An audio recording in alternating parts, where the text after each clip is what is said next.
वैसे संबंध नहीं। विद्यार्थियों नमस्कार।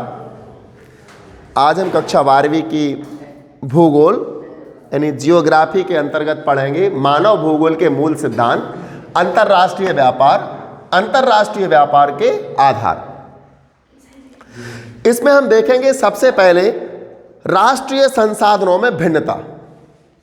अंतर्राष्ट्रीय व्यापार के आधार सबसे पहला आता है राष्ट्रीय संसाधनों में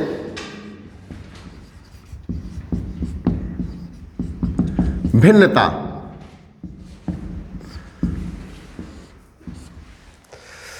तो राष्ट्रीय संसाधनों में भिन्नता, हमारे यहाँ जो राष्ट्रीय संसाधन है, हमारे यहाँ हो किसी भी देश में हो, जहाँ भी राष्ट्रीय संसाधन होते हैं इनमें भिन्नता पाई जाती है।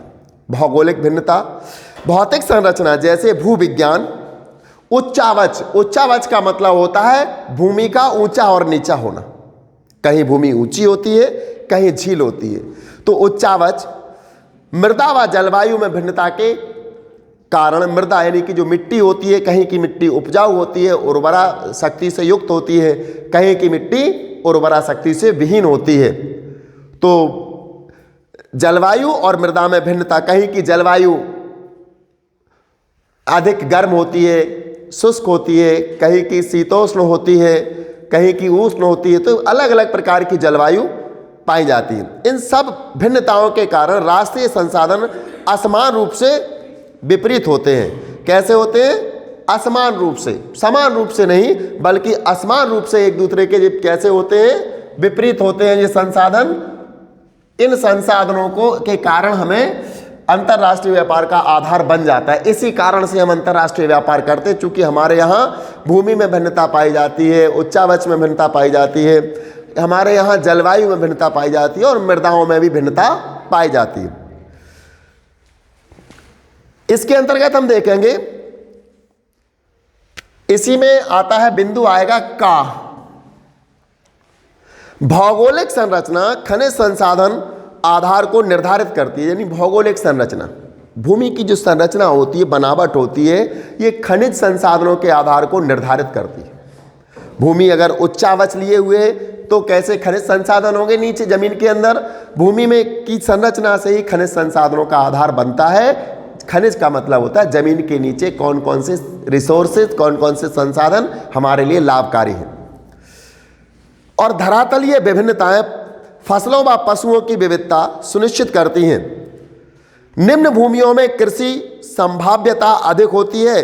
पर्वत पर्यटकों को आकर्षित करते हैं और पर्यटन को बढ़ावा देते हैं। अगर भूमि समतल है तो वहां कृषि भूमि अच्छी होती है, उर्वरक होती है। साथ ही साथ वहां पशुपालन भी किया जा सकता है। अगर भूमि पर्वतीय है, उच्चावच लिए हुए है, तो भेड़ बकरियां पाली जा सकती हैं। और भूमि समतल है तो वहां भैंस, गाय इत्यादि पशुओं को का पालन किया जा सकता है।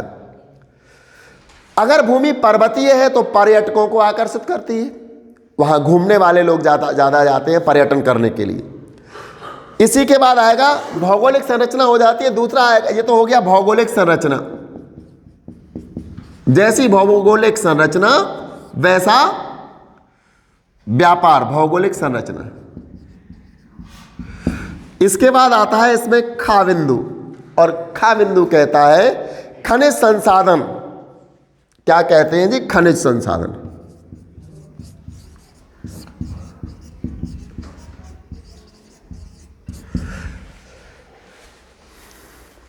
खनिज संसाधन संपूर्ण विश्व में असमान रूप से वितरित हैं। हर जगह समान रूप से नहीं पाए जाते हैं, असमान रूप से वितरित हैं।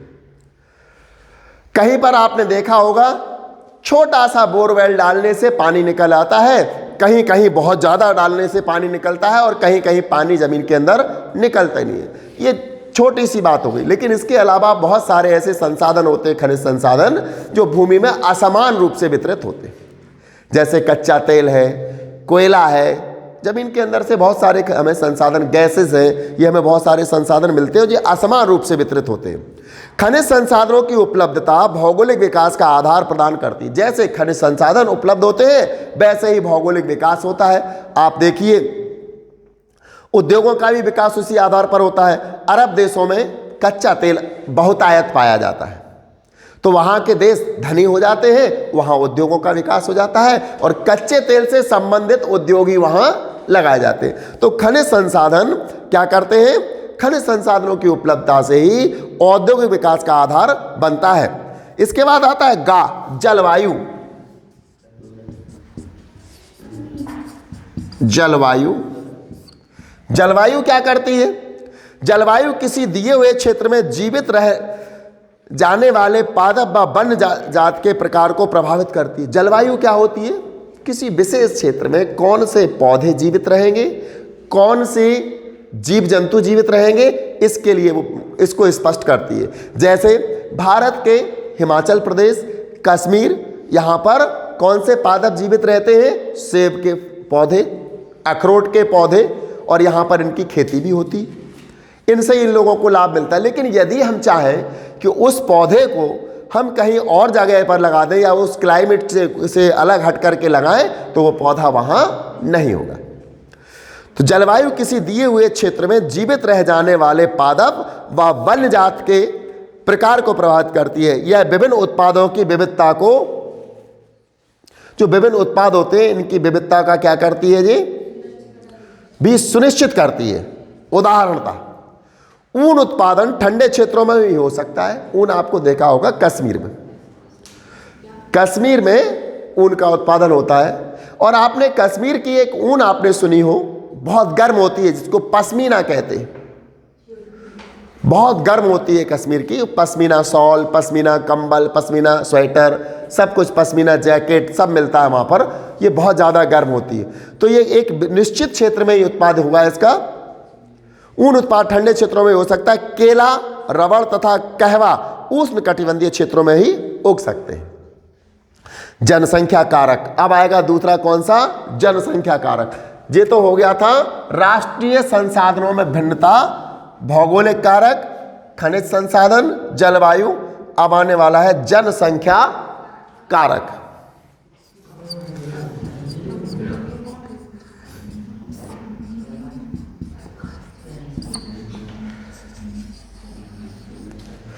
जनसंख्या कारक विभिन्न देशों में जनसंख्या के आकार, वितरण तथा उसकी विविधता व्यापार की वस्तुओं के प्रकार और मात्रा को प्रभावित करती है। जहाँ जैसा देश, जैसी जनसंख्या, जितनी अधिक जनसंख्या, जितनी कम जनसंख्या, इसी के आधार पर व्यापार प्रभावित होता है, क्योंकि जनसंख्या से ही आवश्यकता उत्पन्न होती है। इसमें अगर हम देखें तो सांस्कृतिक कारक, सबसे पहले हम इसमें क्या देखेंगे? का सांस्कृतिक कारक। सांस्कृतिक कारक क्या होता है? ये जनसंख्या के ऊपर निर्भर करता है। यहां पर वो कहते हैं विशिष्ट संस्कृतियों में कला तथा हस्तशिल्प के विभिन्न रूप विकसित हुए हैं, जिन्हें विश्व भर में सराहा जाता है। उदाहरण स्वरूप चीन द्वारा उत्पादित उत्तम कोटि का पार्सलिन, यानी जिसको चीनी मिट्टी का बर्तन कहते हैं, चीन के द्वारा उत्पादित है पार्सलिन। ये कोई मिट्टी का नाम नहीं है, चीन द्वारा उत्पादित किया गया, इसलिए इसका नाम चीनी बर्तन या चीनी मिट्टी रखा गया है। पार्सलिन होता है ये। तथा ब्रोकेड, किमखाब, जरीदार या बूटेदार कपड़ा, इसको ब्रोकेड कहते हैं। ये क्या होता है? जरीदार या बूटे वाला कपड़ा होता है, जो कपड़े के बॉर्डर पर जरी लगी होती है या पर बूटी लगी होती है। तो इसको ईरान के कालीन प्रसिद्ध है, और ईरान के कौन से? कालीन, ये प्रसिद्ध है। इसमें जरीदार और कैसे होते हैं? बूटेदार होते हैं। जबकि उत्तरी अफ्रीका का चमड़े का काम और इंडोनेशियाई वटेक, यानी छींट वाला, छींट जानते हो, कपड़े पर बिंदी टाइप की होती है, ये कहाँ का है? इंडोनेशिया का है। वस्त्र बहुमूल्य हस्तशिल्प है। ये सारे चीज़ें कैसे? बहुमूल्य हस्तशिल्प है। ये जनसंख्या के कारण बनाए जाते हैं और ये सांस्कृतिक इसका कारक होता है, संस्कृति से प्रभावित होते हैं। अगला आता है खा, जनसंख्या का आकार। खा आएगा इसमें जनसंख्या का आकार।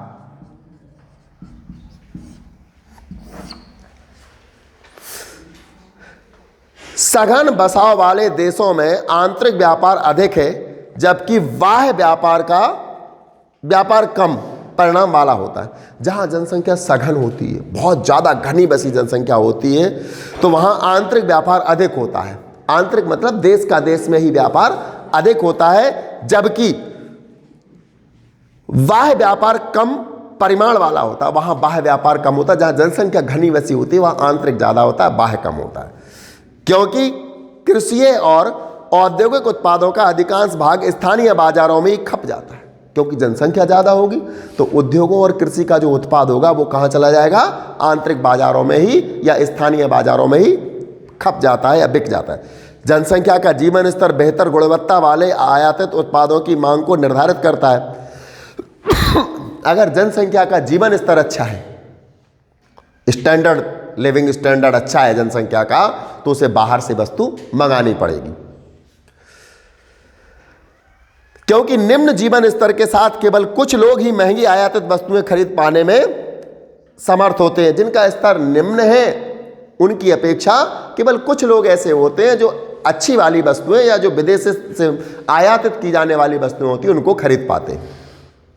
इसके बाद आता है आर्थिक विकास की प्रावस्था, ये तीसरा नंबर आएगा इसका। ये हम अंतरराष्ट्रीय व्यापार के आधार पढ़ रहे हैं, इसमें ये तीसरा है आर्थिक विकास की प्रावस्था।